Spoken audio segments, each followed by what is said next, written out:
Buen mediodía para todas ustedes y bueno, esperemos que podamos compartir el día de hoy y sobre todo reflexionemos sobre un tema que agradezco mucho a la doctora Mónica Vázquez haberme hecho esta invitación para poder compartir con ustedes en el marco del 8 de marzo.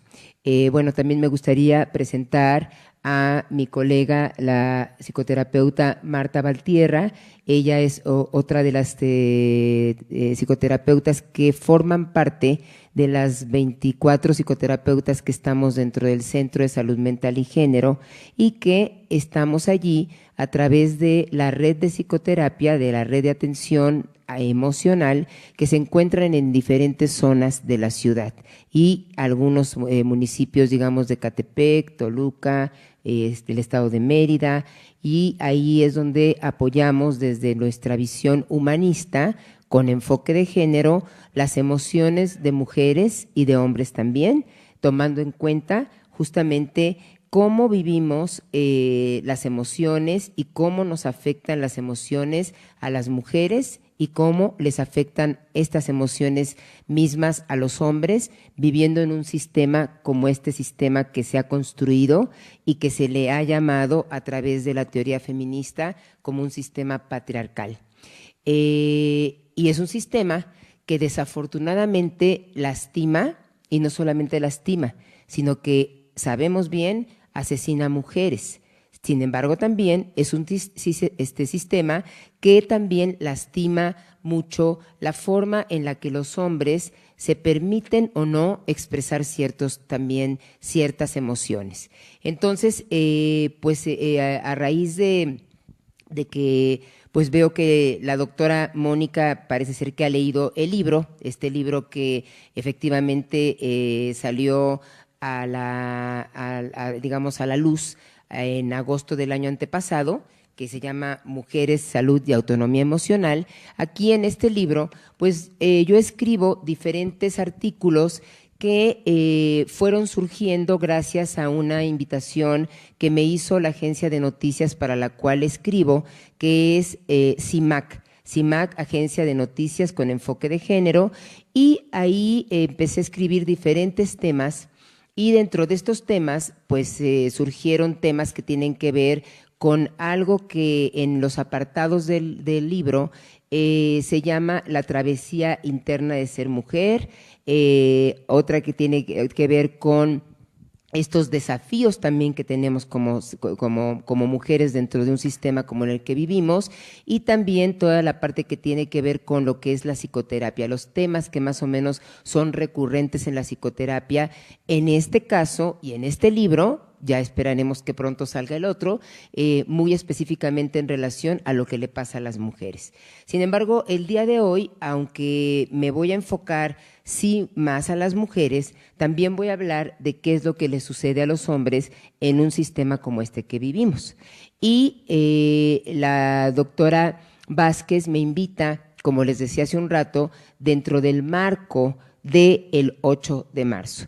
Entonces me gustaría hacer un pequeño recorrido, realmente muy corto, para que recordemos y sepamos sobre todo qué es lo que más bien no se celebra, sino se conmemora el día 8 de marzo. Seguramente muchas de las personas que están aquí reunidas lo sabrán, a lo mejor otras no, a veces lo sabemos y se nos puede olvidar, ¿sí? Sin embargo, creo que es importante partir de ahí para que una vez que tengamos esto como fundamento, yo pueda enfocarme durante estos 30 minutos que voy a conversar con ustedes y ojalá podamos hacer un diálogo, sentar las bases para poder hablar del tema de cómo vivimos los duelos las personas en general. Entonces, vamos adelante, por favor, Marta.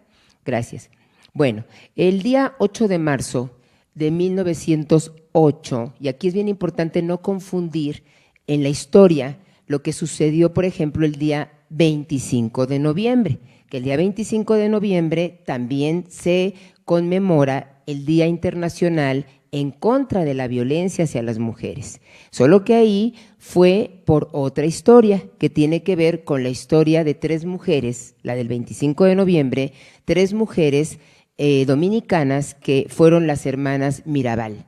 Entonces, a mí me es muy importante que no nos confundamos porque de pronto creemos que el 8 de marzo tiene que ver con lo que sucedió con las hermanas Mirabal y viceversa. Sin embargo, lo que sí tienen en común, tristemente, lamentablemente, es la violencia de género, ¿sí? Entonces, el 8 de marzo de 1908, y bueno, me voy a ir levantando tantito y luego sentándome al ratito, ¿sí?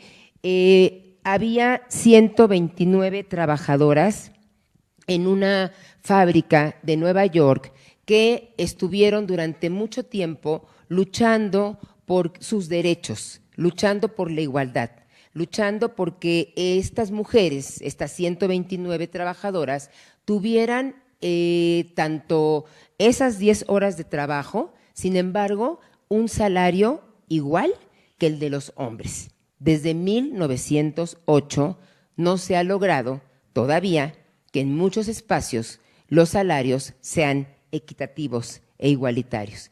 Y entonces, sobre todo los dueños de la fábrica, pues estuvieron muy molestos porque ellas empezaron a hacer manifestaciones, como en muchas de las que hemos participado, como muchas de las que se han generado aquí mismo en este tan importante plantel, y no me refiero solamente al Instituto de Investigaciones Matemáticas, sino también a todo lo que es la Universidad Nacional Autónoma de México.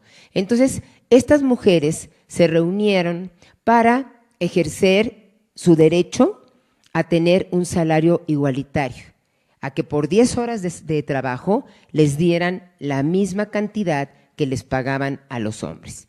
Y entonces el dueño de la fábrica, muy molesto por estas manifestaciones, decidió incendiar la fábrica sabiendo que las 129 empleadas estaban dentro de esta fábrica.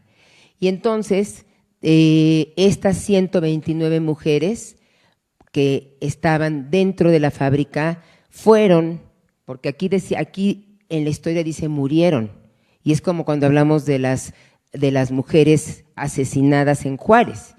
Antes, cuando hace muchos años escuchábamos decir, es que en Juárez, y lo escuchábamos como que, bueno, en Juárez, ¿verdad?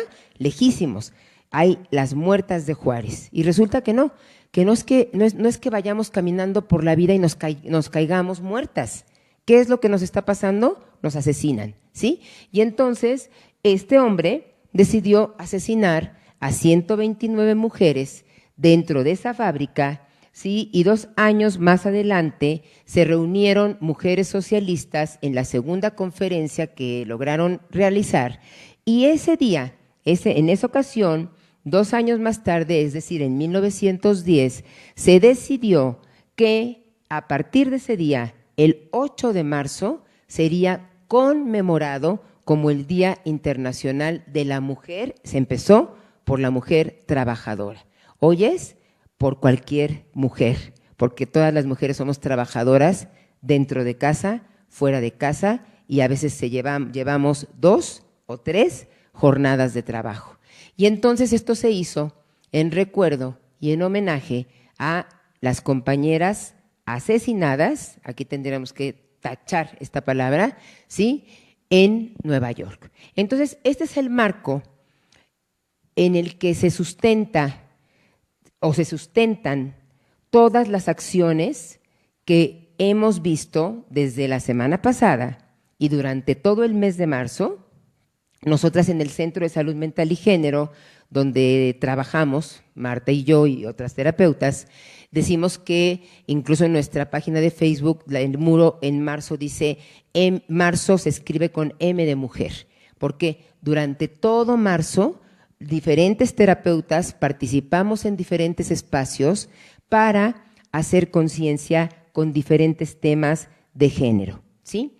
¿Por qué? Porque desde 1910 y desde antes, pero aquí estamos hablando de algo que fue muy evidente y que se tomó como base y punto de partida para poder, vamos a decir que hacer que sobre todo las mujeres empezáramos, y en ese tiempo empezaran a concientizarse y a saber que tenemos que luchar por nuestros derechos, que no es que estemos peleándonos en contra de los hombres, eso tiene que quedar clarísimo.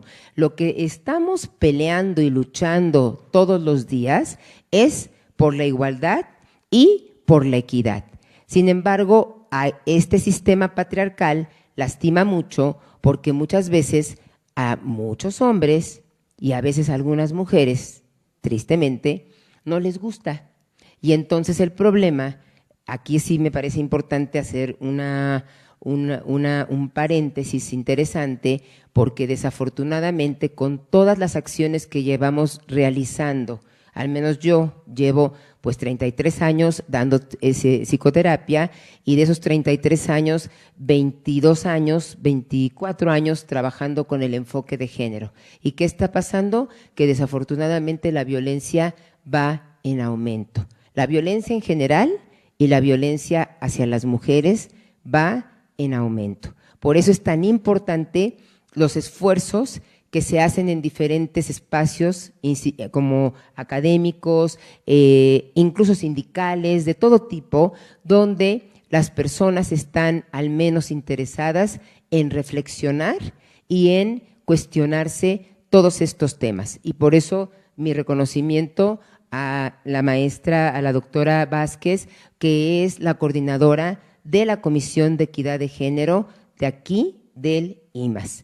Cosa que no es nada sencillo, porque además a lo mejor estos temas ustedes podrían decir, bueno, pues solamente se escuchan o se deberían de escuchar en las áreas de humanidades, ¿sí? O de sociales. No, se tienen que escuchar en todos lados, porque en todos lados habemos mujeres y en todos lados hay hombres que sí quieren cambiar su forma de pensar, que ya no quieren seguir siendo los hombres que han sido construidos desde un sistema machista, y las mujeres tampoco queremos seguir siendo lastimadas por este sistema.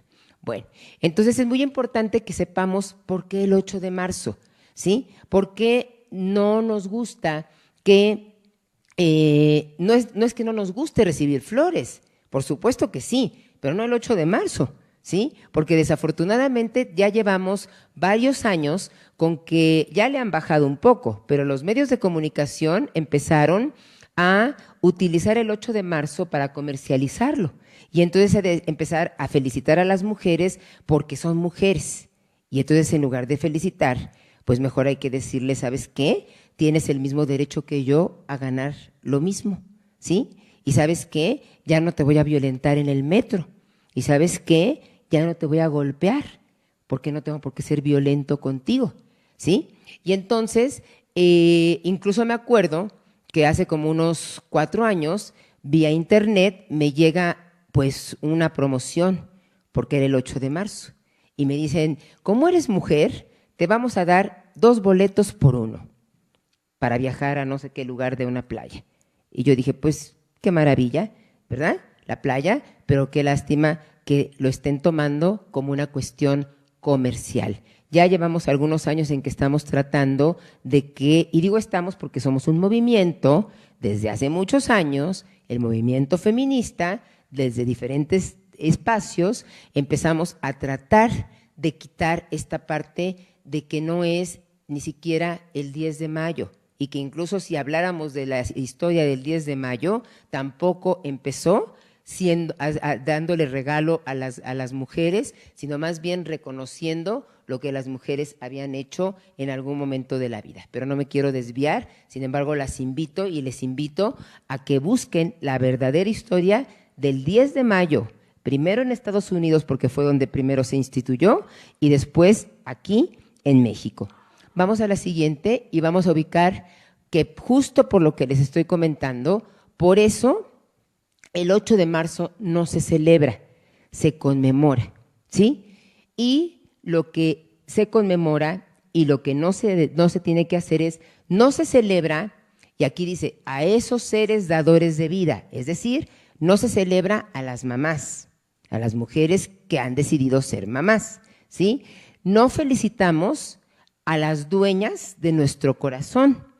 Y estoy utilizando palabras que están hechas por la SCUCAC,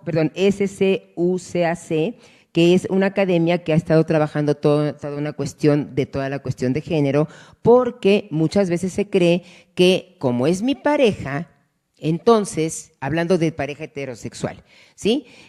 Como es mi pareja, le tengo que dar una flor, ¿sí? Porque es alguien que además es la dueña de mi corazón. Entonces, cuidado también con eso, pero bueno, no se celebra eso. Ni tampoco regalamos rosas, ni escribimos poemas el 8 de marzo. O bueno, se vale hacer poemas el 8 de marzo aludiendo a la situación real del 8 de marzo. ¿Y qué sí se hace? Sí conmemoramos a todas las que han luchado por los derechos de las mujeres. Tenemos que hacer una especie de homenaje y de reconocimiento a todas las mujeres feministas que nos antecedieron y que gracias a ellas, hoy, las mujeres que están aquí, todas las que estamos aquí, podemos estar, ¿sí? Gracias a ellas votamos, gracias a ellas como mujeres estudiamos, gracias a ellas decidimos sobre nuestros cuerpos, gracias a ellas podemos acceder a lugares en la política si ese fuera nuestro deseo. Entonces conmemoramos esa lucha por los derechos de las mujeres. Sí nos sumamos a la lucha para erradicar la violencia hacia las mujeres o llamada violencia de género. Y también sí tratamos de sumarnos para construir un mundo más justo y más equitativo, ¿sí? Entonces, por eso es que seguramente ustedes han escuchado que hay personas y que dicen, es que hay mujeres que se enojan porque las felicito el día 8 de marzo. Bueno, el problema no es que nos enojemos, lo importante es saber qué es lo que estamos conmemorando y cuando yo felicito o le reconozco a la otra mujer, es porque tengo que reconocerle la lucha, porque en esta lucha tienen ustedes más o menos idea de cuántas mujeres a lo largo de la historia han muerto.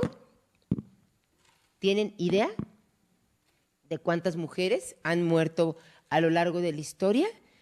Bueno, no tenemos una contabilidad, pero estamos hablando desde mujeres como Olympia de Gaulle, que estaba en Francia y que gracias a ella, ¿sí?, se logró que existiera la Declaración de los Derechos de los Ciudadanos y las Ciudadanas, porque antes solamente existían los ciudadanos, por lo tanto, solo existían las mujeres, eso en Francia. Y luego una mujer en América Latina, en Perú específicamente, Flora Tristán, también logró que empezaran a validarse los derechos de las mujeres. Sin embargo, muchas mujeres, por luchar por sus derechos, los nuestros, los de ustedes, los de Marta, los míos, ¿sí?, por sumarse a erradicar la violencia, han sido asesinadas, ¿sí? Y aquí en México, las periodistas que van y atienden casos como trata, narcotráfico, y las han asesinado.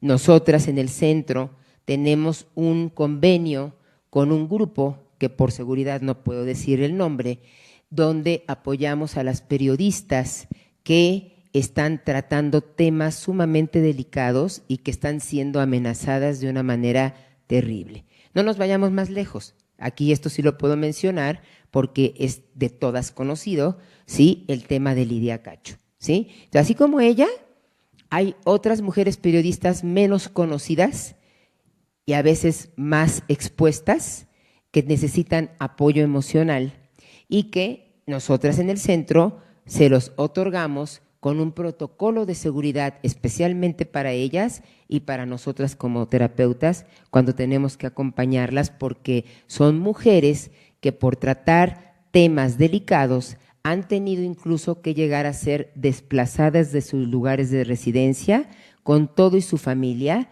perdiendo absolutamente todo por luchar en contra de la violencia de género, en contra de la amenaza. Entonces, podemos, creo así, entender por qué hablamos del 8 de marzo. No es nada más por cumplir una cuota, no es nada más porque se supone que hay que hablar de las mujeres, sino que todo esto tiene una historia y al menos para mí, cuando me invitan a dar una plática, que a mí me parece más eso, como siempre digo, yo sé que por términos formales pues se le llama conferencia, pero a mí me gusta más platicar con ustedes y cuando platico de ustedes pues no dejo de hablar también de mí y seguramente pues ahí me seguirán escuchando. Y a mí me gustaría saber si hasta aquí vamos bien, si hasta aquí vamos comprendiendo por qué el 8 de marzo es importante. Mi pregunta ¿es importante o no? Porque nos toca, ¿no? Nos trastoca. Nos trastoca nuestras emociones, nos trastoca nuestra vida. Luego a veces cuando estamos en el grupo, y Marta no me va a dejar mentir, en el grupo de supervisión, tenemos grupo de supervisión de psicoterapeutas, y yo me acuerdo hace 10 años que hablamos de una situación de violencia, situación de violencia, y me acuerdo que una de las terapeutas decía, qué triste, qué difícil, y me asusta porque cada vez lo veo más cerca. En esa ocasión estábamos hablando de una situación de una chica a la que no conocíamos, ¿sí? Pero al día de hoy, 10 años después, ya hablamos de chicas, no tan chicas, mujeres adultas mayores que están siendo violentadas y que son más cercanas a nosotras. O es la prima de una amiga de mi sobrina, ¿sí? O es una amiga de mi cuñada a la que asesinaron, porque además el año pasado y antepasado empezaron a tener otro tipo de modus operandi, todos estos redes, ¿no?, de trata, redes de violencia que eran a través de esta chica trabajaba en una agencia de bienes raíces y le hicieron una cita para mostrar un departamento. Ella hace la cita creyendo que la persona no le iba a hacer daño, hace la cita, muestra el departamento, entran varios hombres, la golpean, la violan y la matan. Y así supimos por lo menos de 3 casos. De esos 3 casos, uno es muy cercano a mi cuñada y por lo tanto a mí. Y antes los veíamos las asesinadas de Juárez, ¿sí? Y como esta está por allá, creemos que no nos compete. Claro que nos compete. En cada espacio que tengamos con nuestros hijos, hijas, con nuestros amigos y amigas, con nuestras colegas y con las amistades, creo que es importante en su momento hablar y sensibilizarnos sobre la gran violencia que estamos viviendo y cómo esta violencia impacta a nuestras emociones. Entonces, por eso, como bien dicen, sí, efectivamente, el 8 de marzo por eso es importante y hagan de cuenta que el 8 de marzo lo extendemos durante todo el mes para poder atender todos los temas que tienen que ver con nosotras las mujeres. Y digo ahora sí nosotras las mujeres porque ya el doctor que me presentó se retiró, ¿sí? Y nos quedamos entre mujeres. Entonces, pues vamos a seguir hablando y ahora ya enfocándome un poco más hacia el tema que me solicitó la doctora Vázquez, que es cómo vivimos los duelos las mujeres y cómo lo viven los hombres, ¿sí? Antes de que pasemos a ese, Marta, nada más les quiero comentar. Miren, el tema de los duelos me parece que es muy importante. De pronto, cuando la doctora me solicitó esta participación, y que la agradezco, de verdad, porque yo siempre he dicho, a mí, de verdad, no me interesa si se llena o no se llena el auditorio. Si hubieran sido 3, suficiente, porque ya tratamos de hacer conciencia. Son suficientes para que podamos concientizar, sentir y ver de qué nos sirve revisar los duelos. Antes de entrar en este punto, quisiera comentarles, y a lo mejor algunas probablemente han escuchado, a una mujer que ya falleció y que fue, digamos, la pionera y la autora que más trabajó el tema de los duelos, que es Elizabeth Kubler-Ross. Ella es, digamos, de las primeras tanatólogas que empieza a trabajar con todo el tema de los duelos, porque justamente ella tuvo situaciones de enfermedad que tuvo que enfrentar y situaciones de duelo que también tuvo que enfrentar. A mí aquí lo que yo les quisiera invitar a hacer es que, aunque yo me enfoque un poco más en los duelos de personas, también abramos nuestro panorama y empecemos a pensar en todos los duelos que nos ha tocado vivir a lo largo de nuestra existencia. Es decir, a veces no es que se haya perdido a un ser querido, a veces perdimos el trabajo, a veces perdimos a la pareja, a veces perdimos, no porque se haya muerto, que quede claro, aunque a veces algunas las quieren, ya no quieran que esté, ¿verdad? Sino más bien perdemos a veces amistades, perdemos también cosas materiales, y no porque seamos personas superfluas, sino porque nos cuesta trabajo, ¿no? Aquella, a lo mejor, cartera que me quise comprar, me costó mucho trabajo comprármela porque tuve que trabajar muchísimo y la perdí. ¿Y la perdí cómo? A lo mejor porque se me cayó, a lo mejor porque me robaron, pero la perdí. Y aunque no me lo crean, eso es un duelo. Sí, adelante. Lo bueno es que tienes buena voz, pero así ya no te va a tener que forzar demasiado. Danos tu nombre, por favor. Mariana. Gracias, Mariana. Continúa con tu compartir. Entonces, esta es esta parte de minimizar al otro y decir, ay, no fue tan grave, a ti se te perdió la cartera, mi amiga en el sismo perdió su casa, perdón, pero sí puede haber una equivalencia de ambos porque tenemos esta simbología, ¿no? Sí. Si el día que me robaron la bolsa o que perdí la cartera o tal, me la dio mi abuela, quien ya falleció, jamás en la vida me va a volver a regalar nada, tú no sabes el impacto en mi vida de eso, ¿no? Así es. Algo que la vida te va enseñando es que el otro tiene una historia. Así es. Y que normalmente nosotros damos por hecho, porque además hay un estigma importantísimo aquí en los duelos. Es que nosotras somos guerreras. Eso es algo que te estigmatiza y tú tienes que aguantar. Todo tienes que aguantar, ¿no? Exacto. ¿Por qué? Porque tienes la fuerza, eres el ser humano que lo puede. Y en verdad no, ¿cuántas enfermedades, porque el cuerpo somatiza, viene a razón de no reconocer un duelo, de no tener ese proceso y además de no, insisto, en el mismo proceso de esta aceptación, ¿no? Porque no nos enseñan, siempre estoy yo peleada mucho con nuestra educación emocional, no nos enseñan a dejar, a soltar. Exacto. Sí, sí, muchas gracias, Mariana. Y voy a tomar, gracias por tu compartir, voy a tomar lo que acabas de compartir como punto de partida, justamente porque por eso mencionaba yo que no solamente me voy a referir a los duelos de cuando tristemente y profundamente estamos viviendo la pérdida de un ser querido, ¿sí? Sino que también a esas situaciones materiales, ¿sí? De vínculos afectivos que se rompen y que pareciera que tenemos que seguir como si nada, ¿no? Dentro de la psicoterapia humanista, que es la terapia que manejamos en el centro, hay un Peirce, el creador de la psicoterapia Gestalt, habla de 5 capas. Sí, les voy a hablar de la primera capa, que es la segunda, que es la más importante. La primera se dice que es la capa de los clichés, que es cuando yo saludo a alguien o nos saludamos y decimos, ¿cómo estás? E inmediatamente contestamos bien. Y la realidad es que a veces no estamos bien. O a lo mejor estamos bien contentas, bien cansadas, bien preocupadas, bien enojadas, bien desesperadas, ¿no? Y entonces Peirce decía, inmediatamente respondo bien.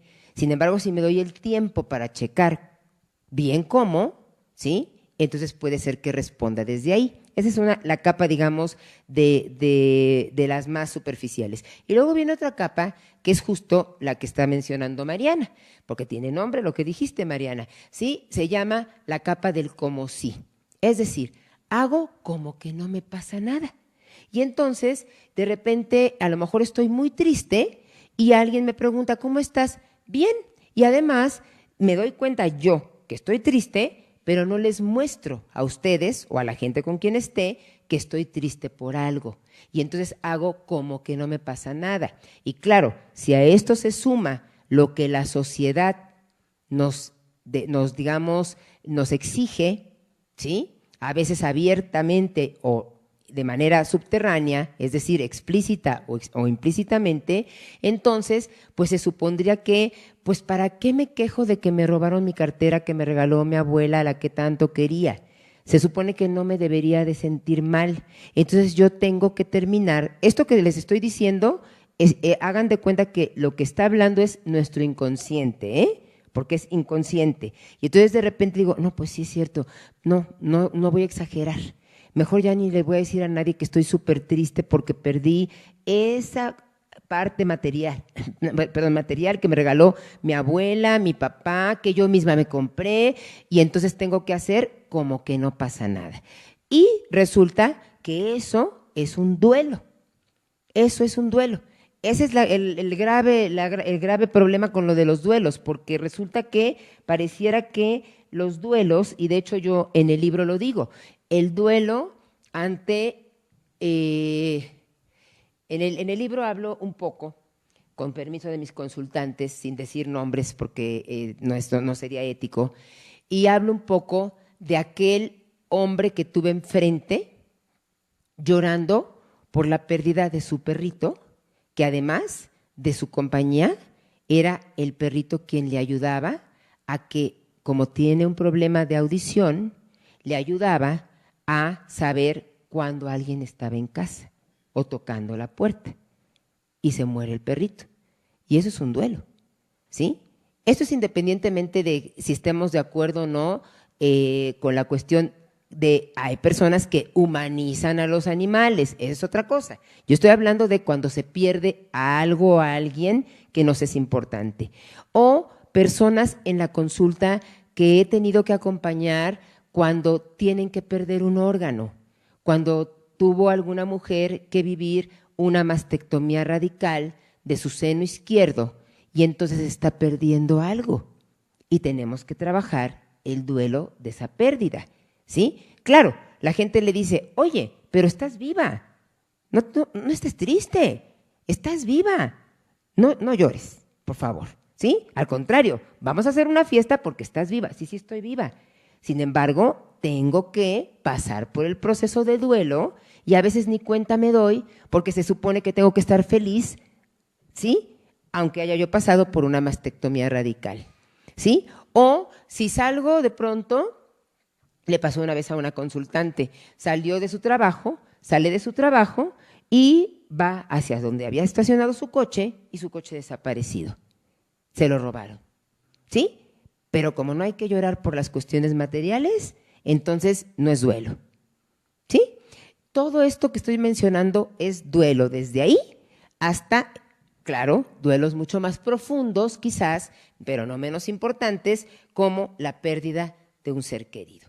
Y entonces les voy a mencionar, Elizabeth Kubler-Ross habla de las etapas del duelo, ¿sí? Se las voy a mencionar y les voy a contar un poquito qué pasa con esas etapas. Me gustaría mucho que trataran de abrirse, como siento que están, a recibir la información, pero sobre todo, no tanto desde acá, porque me imagino que estando en un área como matemáticas, pues la cabeza tiene que estar todo el tiempo tac, tac, tac, tac, tac, tac, tac, tac, tac, ¿no?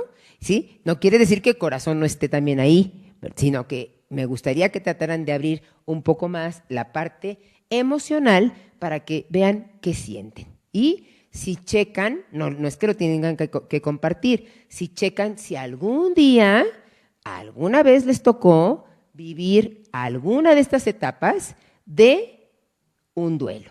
No lo tienen que compartir, con que se lo compartan a ustedes mismas es suficiente, ¿ok? Vamos para esa parte, Marta, gracias. Ok, se dice que los duelos nos van a hacer pasar por 5 etapas. Lo primero que sucede generalmente es negar que algo estamos perdiendo. E incluso, siendo súper honestas, ¿no? Cuando alguien llega y nos dice, oye, ¿qué crees? Que falleció tu primo Juan. Lo primero que decimos, no es cierto, no me digas. Y aunque supiéramos que Juan a lo mejor estaba enfermo, hasta decimos, no lo puedo creer. Yo creí que todavía iba a poder mantenerse un poco más con vida. Lo primero que decimos es no, ¿sí? Y por eso se dice que la primera etapa es la negación, es decir, rechazo conscientemente la realidad que está pasando. Y digo no. Y lo digo no porque no lo quiera aceptar del todo, sino porque es muy fuerte, incluso ahora de Juan me voy a pasar a la cartera de la abuelita de Mariana, ¿sí? Bueno, me voy a la cartera y de repente abro mi bolsa, busco mi cartera y lo primero, yo voy a hablar como yo hablo generalmente, ¿eh? Yo busco mi cartera y veo que no está y digo, no puede ser, ¿dónde la dejé? Seguro la perdí, me la robaron, pero lo primero que yo digo es, no puede ser, ahí está el no, ahí está la negación, ¿sí? Entonces, a veces lo decimos, a veces no, sin embargo, la primera respuesta ante una situación de pérdida o de duelo generalmente es no. ¿Para qué? Para que podamos, digamos que, protegernos ante el impacto, ante el shock que estamos viviendo. ¿Cuánto tiempo dura? Lo que a cada una le necesite durar. ¿Por qué? Porque cada persona somos diferentes, cada mujer es diferente, cada organismo es diferente y cada psique es diferente. Entonces, a lo mejor a una le puede llevar 3 días el no y a otra le puede durar 1 año el no. Claro, hoy no me toca hablar de esa parte, pero ya estaríamos hablando del duelo patológico. Yo hoy vengo a hablar de los duelos que no son patológicos, ¿sí? Porque eso sería otra conferencia y quién sabe cuántas horas nos tardaríamos ahí, y ahí la doctora Vázquez ya no me volvería a invitar, ¿verdad? Bueno, después pasamos por una etapa de enojo o de ira, ¿sí? Que se va produciendo cuando ya no es posible ocultar la negación, es decir, ya la negación ya no es suficiente, ya terminé de negar que no puede ser, no es posible, no se vale, no es justo, ¿no? Y entonces empiezo a enojarme. Y me puedo enojar incluso, si hablo de personas, me puedo enojar con la persona que se fue, ¿sí? Que murió, que falleció, o me puedo enojar incluso conmigo. Y tengo que tener mucho cuidado también con esa parte. Sin embargo, se pasa por esa etapa. Ahorita les voy a comentar algo de las etapas. Y entonces empieza a surgir en realidad, ¿sí? Una parte de la realidad y por consecuencia el dolor. ¿Por qué? Porque en la terapia Gestalt, y en general en la mayoría de las psicoterapias, pero en la psicoterapia Gestalt se dice que atrás del enojo está el dolor, ¿sí? Y viceversa, atrás del dolor está el enojo. Una vez que sale el enojo, lo que sigue es el dolor. Y entonces es cuando la persona empieza muchas veces a conectarse con su dolor y a decir, pues, cuánto me duele que tal persona no esté, cuánto me duele haber perdido la cartera que me regalaron, cuánto me duele haber terminado esta relación, cuánto me duele que me hayan quitado mi trabajo, ¿sí? O que me hayan bajado el sueldo, porque también eso es un duelo. Y después, en otro momento, también les pregunto, ¿cuánto dura? Lo que cada quien necesite que dure, ¿sí? Después viene la etapa de la negociación. Ahí consiste, por un lado, en la esperanza de que se pueda de alguna manera posponer o retrasar la pérdida. Es decir, porque ustedes me van a decir, bueno, pero si ya murió la persona, ¿cómo voy a posponer? Pero estamos hablando aquí de posponer desde un lugar emocional, como si dijéramos, sí sé que murió, pero a lo mejor no termino de creer que murió, ¿sí? Sí sé que me quedé sin tal trabajo, pero no termino de acomodar como una pérdida. Entonces empezamos a negociar y nos empezamos a decir qué tengo y qué no tengo. Y empiezo a ver la realidad. ¿Cuánto dura? Depende de cada quien, exactamente. Después se supone que pasamos en que entramos a la etapa de la depresión. Nada más que fíjense que en la depresión no se vive como algo necesariamente triste, sino se vive como la parte donde empezamos a aceptar que ya esa persona, esa casa, pensemos en las personas que perdieron sus casas en los sismos recientes, ¿no? De septiembre de hace ya 2 años, va a ser este año. Empiezan a aceptar la situación.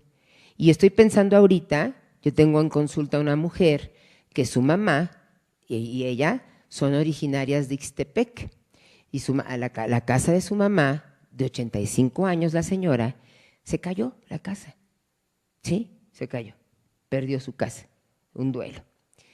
Pero como se acercaron sus hijos y su hija, son 2 hombres y ella, su hija, y la trajeron para acá, la protegieron, allá ayudaron a que recogieran todos los escombros, y entonces cuando estuvieron listos y listas para llevarla de regreso, era porque ya le habían construido otra casa. Entonces la señora no terminó de conectarse con su pérdida del todo, porque además estaba en otro lugar, estaba en otra realidad totalmente diferente. Y hasta hace poco, creo que hace 2 meses, la señora le dijo a su hija: oye, hija, fíjate que estoy muy triste porque hasta ahorita me estoy dando cuenta de que perdí mi casa, de que aunque me hayan construido la casa que me construyeron, con esa casa se fueron muchísimos recuerdos. Qué bueno, hija, porque es una mujer muy fuerte, ¿sí? Como las mujeres de allá, ¿verdad? De Juchitán y de Ixtepec, de todo el istmo. Hasta ahorita me estoy dando cuenta de todo lo que perdí, porque ya no tengo el árbol que tenía, donde yo tenía abajo mi banca, porque el árbol se cayó, ¿sí? Ya no tengo mi cocina como la tenía yo antes, ya no la tengo. Y la hija le decía: pero mamá, pero mira, aquí está tu cocina, es nueva. Sí, hija, pero yo ya no tengo mi otra cocina. Me voy a adaptar a esta nueva, pero la otra me duele no tenerla. Me duelo, ¿sí? Por lo tanto, enojo, pérdida, aceptación, depresión, y es lo que está viviendo ahorita la señora. Les pongo este ejemplo para que sea un poco más didáctico y más nos conectemos con la vivencia. Y después se dice que se entra en una etapa de aceptación en donde la persona empezamos a reflexionar sin ambivalencias, ¿sí? Y sobre todo sin culpas. Aquí les voy a poner un ejemplo. Tengo en consulta a un hombre que perdió a su esposa, sí, porque tenía un diagnóstico de cáncer. Sin embargo, ustedes saben que casi en nuestro sistema de salud no suceden negligencias, ¿verdad? Y entonces, como casi no suceden negligencias, desafortunadamente, por una negligencia, su esposa fallece, ¿sí? Y entonces, ¿qué es lo primero que él empieza a contactar? Culpa. Yo debí de haber estado ahí, yo debí de haberme hecho caso a algo sentí que no me latió, ¿sí? Y entonces empezamos a culparnos de aquello que la verdad no podemos resolver, ¿sí? Porque nos duele, no es por otra cosa, porque nos duele ya no tener a ese ser querido, ¿sí? A esa persona que nos acompañó, y en el caso de esta historia que les comparto, pues por más de 30 años, ¿no? Y entonces en la aceptación empezamos a poderle dar un tipo de significado a la pérdida y también un gran significado a la vida, aquí sí me estoy refiriendo específicamente a personas, a la vida de esa persona que se cruzó con la mía, que se cruzó con la de ustedes. Y decimos: qué bueno que tú, abuelo, abuela, papá, mamá, hermano, hermana, amiga, amigo, te hayas cruzado en mi vida. Y le damos un significado y agradecemos a nuestra manera, ¿sí?, que hayan pasado por nuestra vida.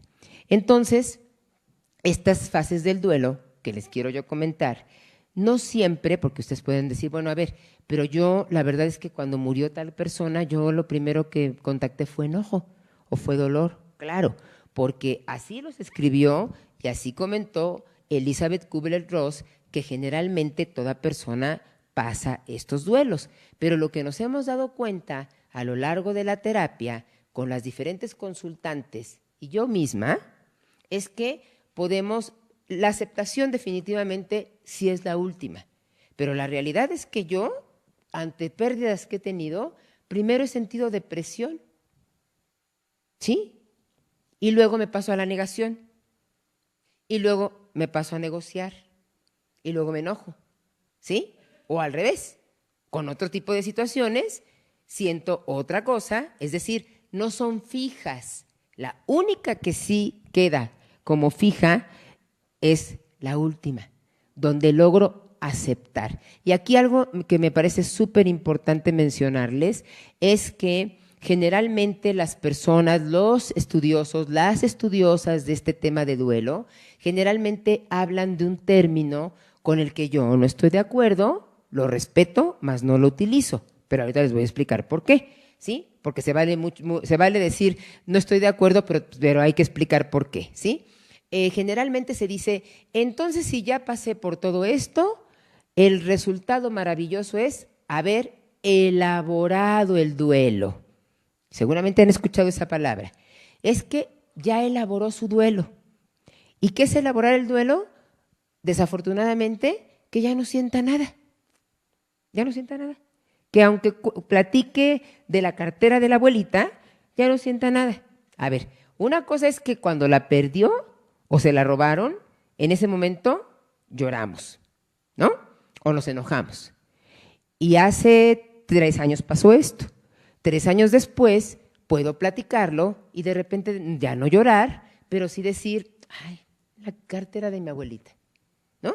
Entonces no elaboro. La palabra que yo utilizo y que trabajamos nosotras en el centro es acomodo mis emociones en un lugar en donde me duela menos y en donde me permita seguir con mi vida, porque los sentimientos están acomodados en un lugar donde me permiten continuar con la vida, no elaborar, porque elaborar, de verdad, pareciera sinónimo de deja de sentir, ¿sí? Y entonces, ustedes seguramente, a lo mejor ahorita que estoy hablando, pueden estar pensando en sus diferentes duelos y podemos pensar, yo me acuerdo mucho cuando yo tengo, bueno, estoy ya casi, a unas cuantas semanas de cumplir 58 años y a mis 25 falleció una prima muy querida, ¿sí? Cuando me avisaron, lo primero, cuando contesté el teléfono, porque en ese tiempo era teléfono, de disco, para que ubiquen cuántos años tengo, ¿verdad? Y entonces contesto el teléfono y habla una tía, yo nací en Estados Unidos, tengo ambas nacionalidades, afortunadamente, primero que nada la mexicana, ¿verdad? Y mi tía pues vive en Estados Unidos, me habla y me dice, es que fíjate que tu prima falleció a consecuencia de un accidente, ¿no? De tránsito.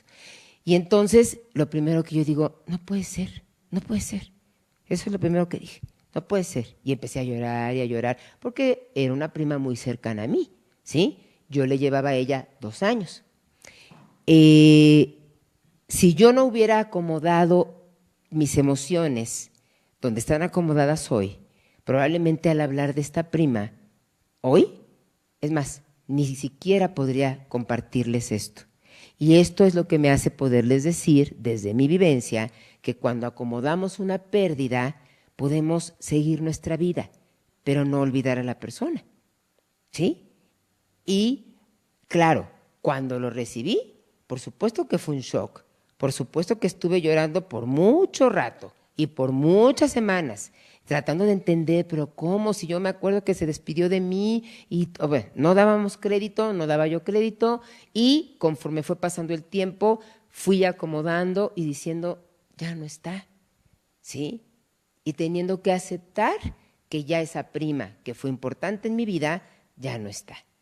Y tratar de reconocer qué fue lo que, sobre todo en la aceptación, qué me dejó en mi vida. Y una de las cosas que me dejó en mi vida es que hay un cuadrito que yo tengo en mi consultorio, que desde el primer consultorio que yo tuve, ¿sí?, lo tengo porque ella me lo regaló. Y la traducción en español dice algo así como: todas las cosas son posibles si tú crees. Y no se refería necesariamente a algo religioso, si tú crees en ti. Y es un cuadrito que me ha acompañado desde mi primer consultorio, hace ya 33 años. Y entonces, claro, y aparte las vivencias, y me acuerdo de muchas cosas, donde me acuerdo y me río de cosas que vivimos, o me entristezco de cosas también que vivimos, y me entristece saber que no está, ¿sí? Sin embargo, ya hoy puedo hablarlo desde un lugar diferente, porque ya no tengo la carga tan fuerte de cuando nos llega el mensaje, ¿sí? Entonces, estas fases de duelo son importantes, que sepan que son hasta cierto punto movibles, y nuevamente les voy a hacer la pregunta, y no es porque se examen, dependiendo de qué, de cada persona. Y no es examen, porque la doctora no les dijo, pero iban a querer que es examen, pero no. Es para que nos demos cuenta que cada persona es diferente y que no se vale pedirle a la persona que si para una es más rápido acomodar el duelo, la otra que quizás necesite más espacio, no está mal, simplemente tiene un ritmo diferente. Y entonces estamos hablando de respeto al ritmo de acomodar el duelo. Pasamos a la siguiente.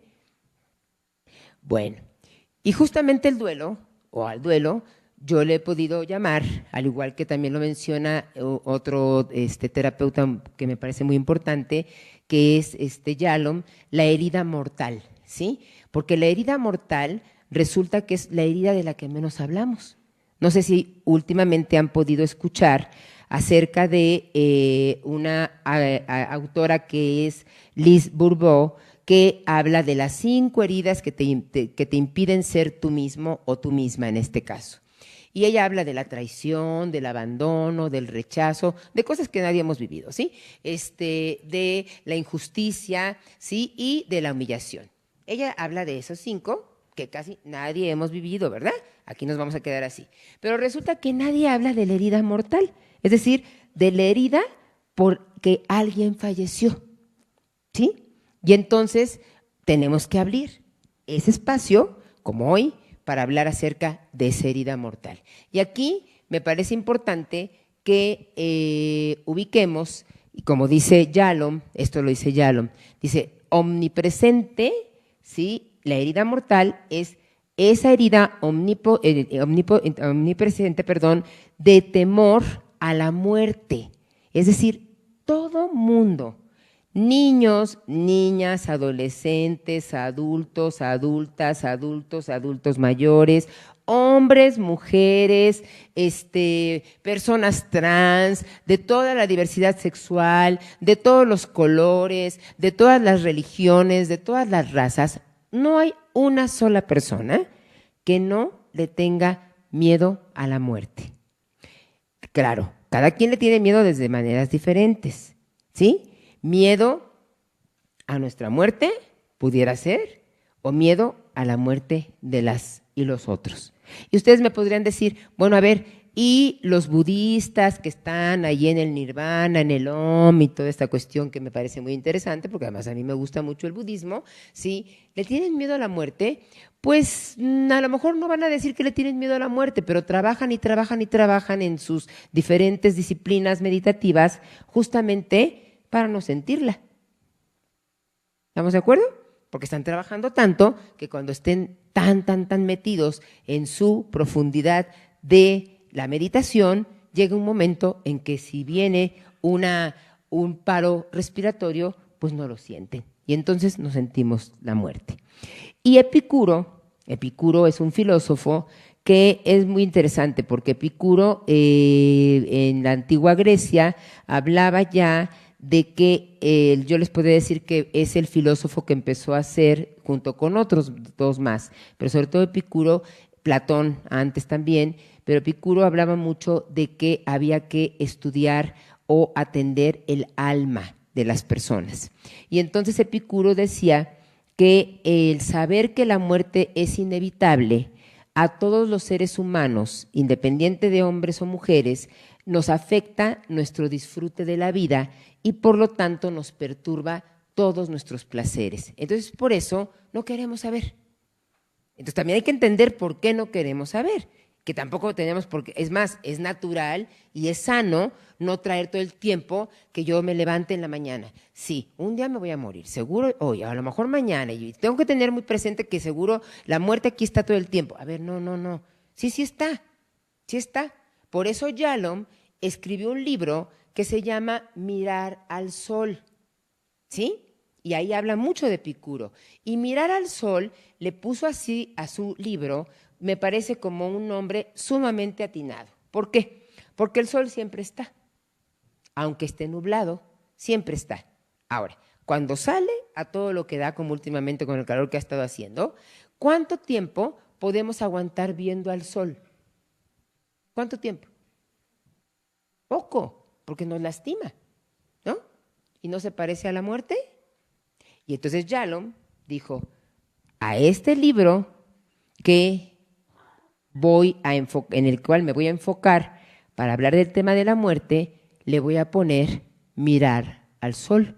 ¿Por qué? Porque la muerte siempre está latente, sin embargo, no la queremos ver tanto porque nos lastima como el sol, ¿sí?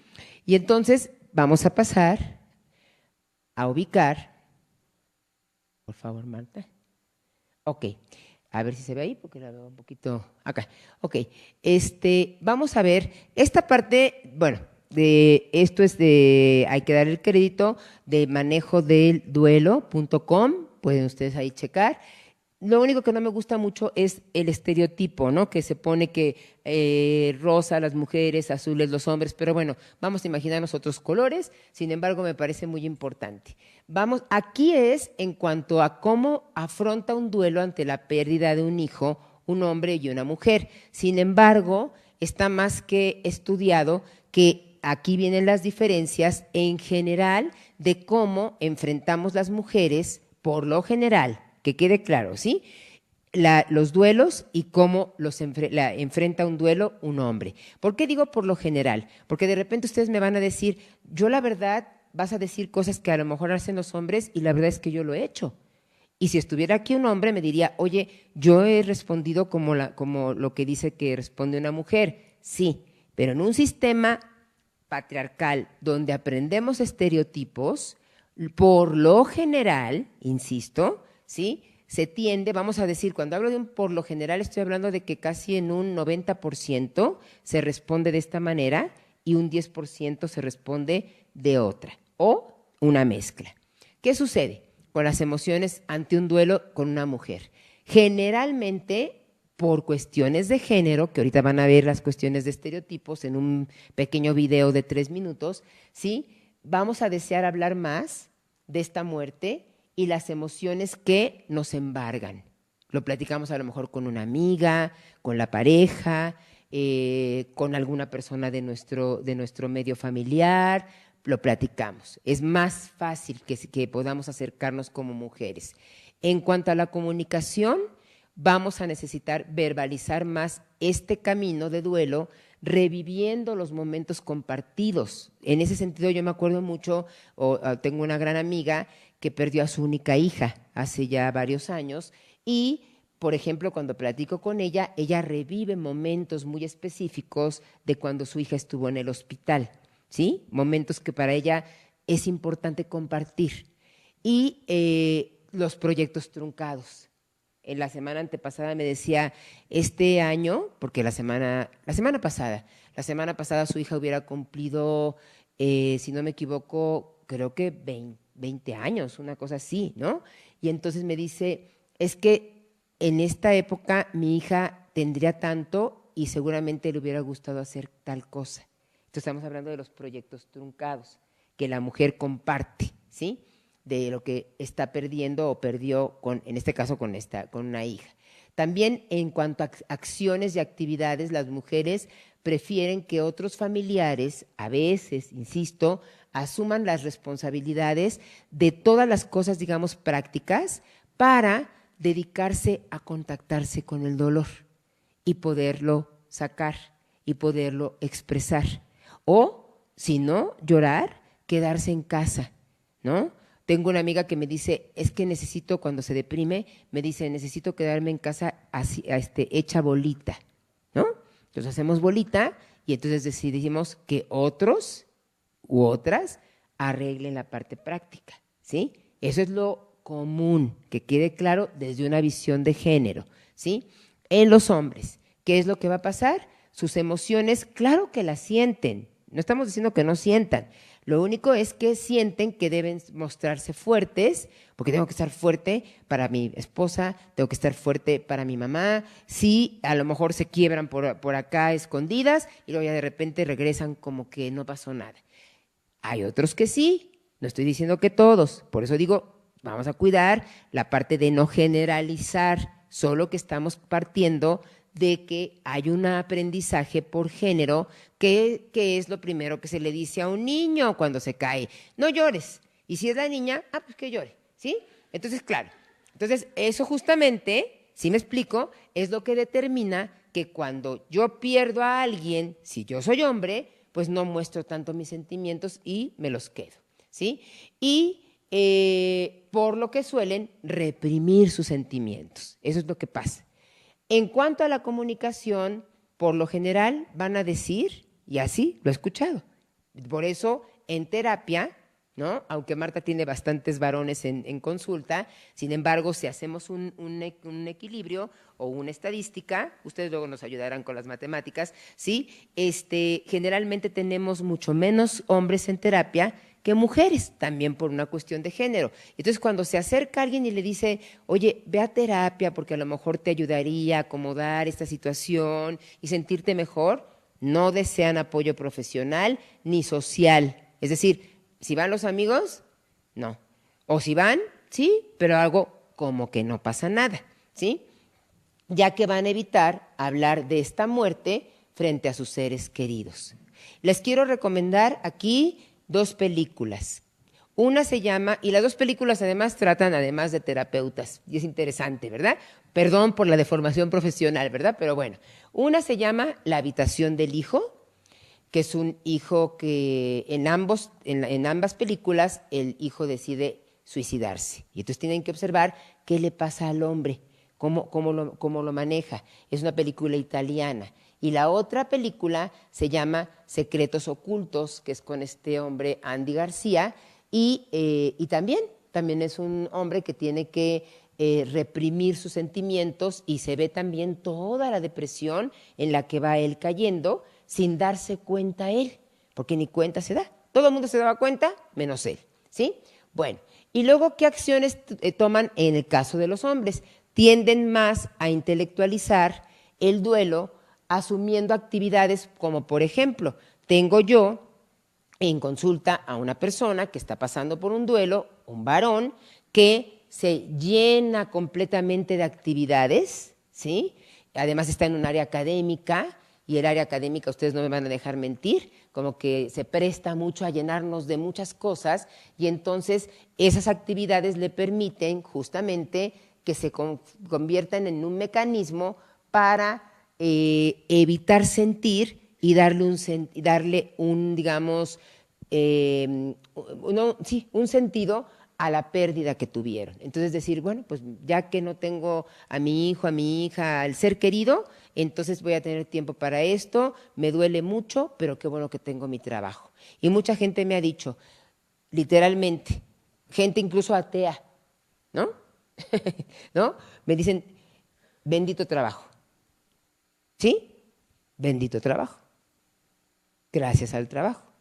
Porque es el ancla de quien se pueden agarrar y de la que nos agarramos para salir adelante. Ahorita estoy hablando de personas. ¿Y qué tal cuando rompemos una relación?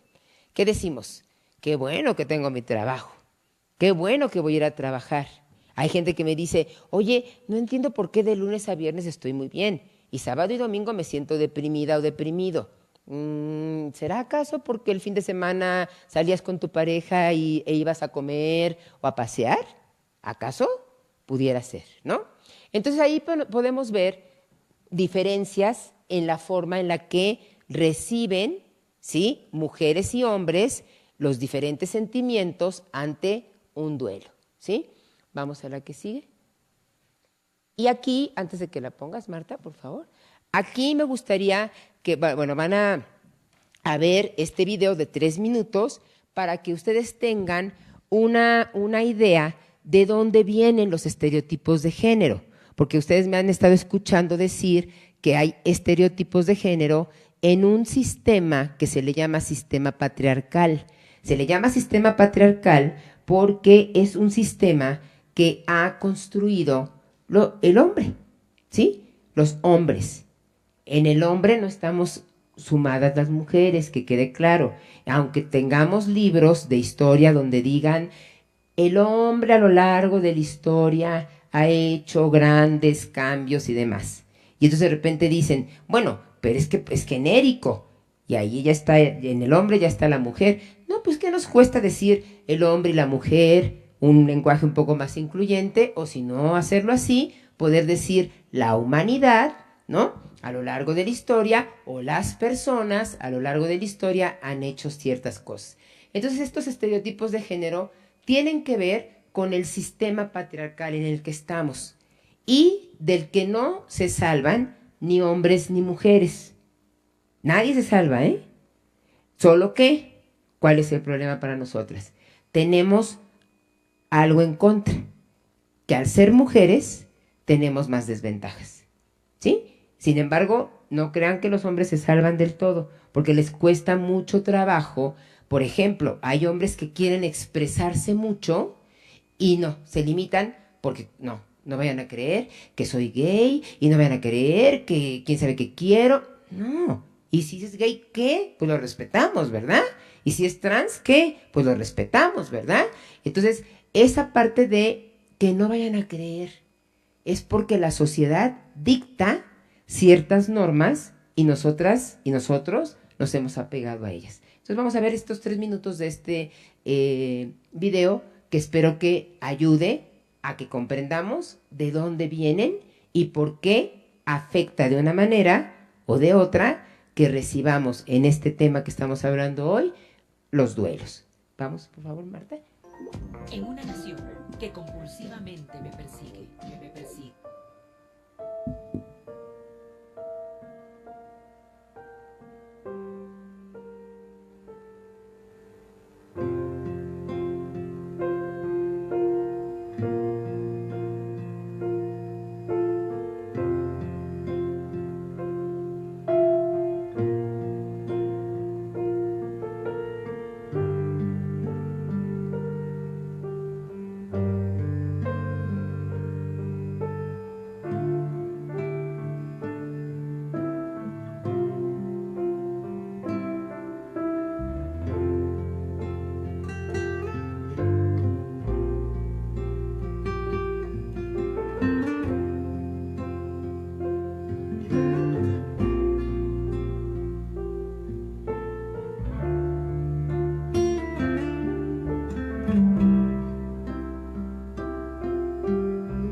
acquainted using Powtoon. Ok, creo que este pequeño video permite mostrarnos cómo ahí decía, ¿no? Cómo se van integrando los estereotipos de género a través de los procesos de socialización. Aquí me parece importante mencionarles que generalmente un niño o una niña empieza a socializar a partir de los 3 años, ¿sí? A los 3 años empieza en el proceso de desarrollo psicoemocional, el niño y la niña empieza a socializar y es cuando empezamos como niños o niñas de 3 años a querer agarrar esta agua y que Marta me diga no porque la vas a tirar, o a querer agarrar el fuego y decir no porque lo vas a tirar, o a querer ponerme yo si fuera niño, ponerme una blusa rosa y decir no. Hasta hace poco es que ya empiezan en muchas familias, afortunadamente, a poder ponerle al niño colores de niña, que se supone que son de niña, que no son de niña, son de todos y de todas, ¿sí? Y a las niñas permitiéndoles también que puedan, por ejemplo, tener actividades como fútbol americano, fútbol soccer y demás. Y entonces estos procesos de socialización, por lo general, como les digo, empiezan a partir de los 3 años. Y de ahí hasta ahorita, sean las edades que tenga cada quien, que tenga yo, ¿sí? Y esos procesos de socialización se les llama también introyectos, porque son lo que nos dicen lo que debemos y lo que no debemos hacer, ¿sí? No crean que, yo sé que a algunas no les tocó, pero a mí sí me tocó por mi edad. Ya, bueno, a todo el mundo le tocó Chabelo, ¿verdad? Porque pues hasta hace poco dejó de trabajar, ¿verdad? Pero a lo que me refiero es que Chabelo, cuando yo era niña, porque aunque yo nací en Estados Unidos, me trajeron a los meses, entonces yo me he criado aquí totalmente. Y entonces tenía una sección que se llamaba lo que se debe y lo que no se debe hacer, así se llamaba la sección, ¿sí? Y entonces, cosa que después quitó. Entonces lo que les quería yo decir es que los deberías no nacieron con Chabelo, nacieron desde hace muchos años, ¿sí? Y nacieron diciéndonos en la casa, en la escuela, en las iglesias, independientemente del tipo de iglesias, y a través de los medios de comunicación, cómo es que se debe ser y qué se debe hacer si somos niñas y qué debe hacer y cómo deben ser si son niños. Entonces imagínense, así, literalmente imagínense que en este salón, en este espacio, en este auditorio, aquí, en esta esquina, tenemos a la familia diciéndonos, tú como niña tienes que hacer tal cosa y no debes, y sí debes, y no debes, y sí debes. Y como niño, no debes, y sí debes, y no debes, y sí debes. Ahí está la familia. En esa esquina está la escuela, que dice, oye, lo que dice la familia tiene razón. Entonces, a ver, niño, ¿cómo es posible que te pusiste una playera rosa? No debe de ser. ¿Sí? La escuela dice no debe de ser. Las niñas se tienen que sentar con las piernas cerradas porque si no, quién sabe qué cosa pueda pasar, ¿verdad? Bueno, por eso entonces después a las mujeres es a las que se les responsabiliza de las violaciones y abusos que muchas veces, desafortunadamente, llegan a experimentar. Y entonces en esa esquina tenemos a los medios de comunicación, que nos sacan en los medios de comunicación y nos bombardean con cómo debe de ser una mujer, que ya le cambiaron un poquito el estereotipo, ya no tiene que ser necesariamente tan Barbie, ¿verdad? Pero sí, ¿no? Muy delgadas y con ciertos rasgos, y pues resulta pues que nadie vamos a cubrir ese rasgo, porque entonces pues todo el mundo nos tendríamos que parecer a Paris Hilton. Yo por lo pronto tendría que empezar por un proceso como el de Michael Jackson de blanquearme, ¿verdad? Para poder entrar en ese estereotipo, ¿sí? O como pasa en Japón, muchas mujeres están sometiendo a operaciones tremendas para occidentalizarse y hacerse los ojos más grandes para poder entrar en ese estereotipo que es el que es validado por la sociedad occidental, ¿sí?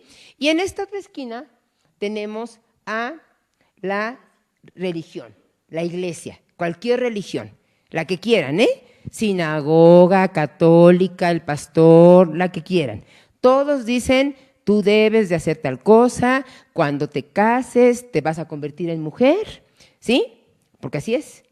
Yo siempre les digo, les pido por favor que pongan atención, cuando alguien se casa, hablando del casamiento religioso, resulta que el hombre pues siempre es hombre, ¿no?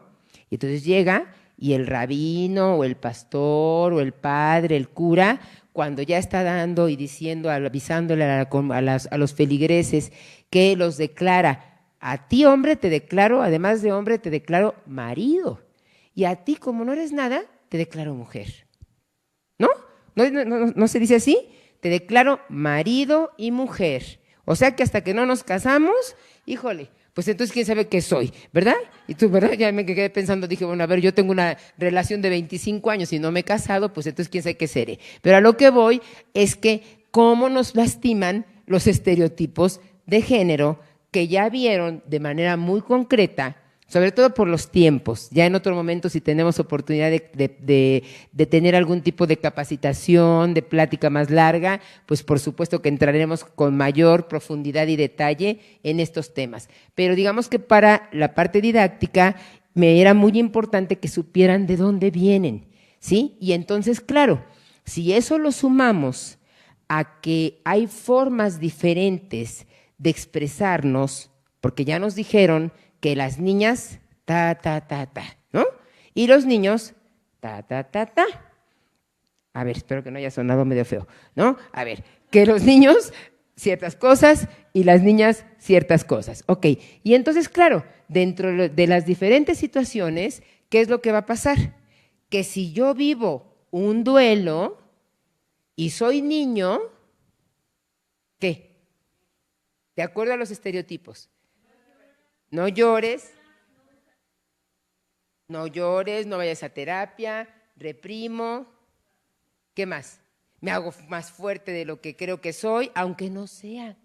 Aunque tenga unas ganas de llorar tremendas, me las aguanto, porque aquí están los 4 diciéndome no. Ok, y si soy niña, mujer, niña, según los estereotipos, ante un duelo, ¿qué? Busco terapia, puedo llorar, hablo, pido apoyo. Ok, ahora, ¿qué sería lo ideal? Ahorita le voy a dar la palabra a Mariana, pero ¿qué sería lo ideal?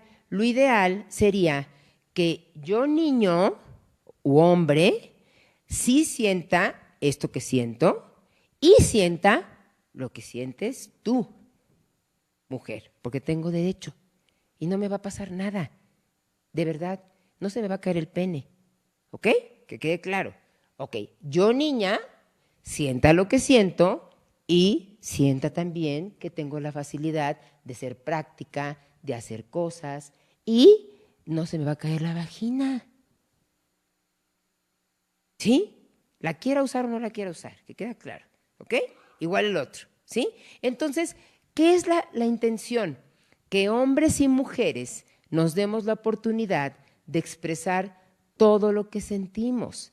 Sin embargo, que nos quede claro que no es sencillo porque están atravesados por los estereotipos de género con los que tratamos de luchar todos los días desde hace, de verdad, cientos de años, ¿sí? No empezó Simone de Beauvoir con el segundo sexo.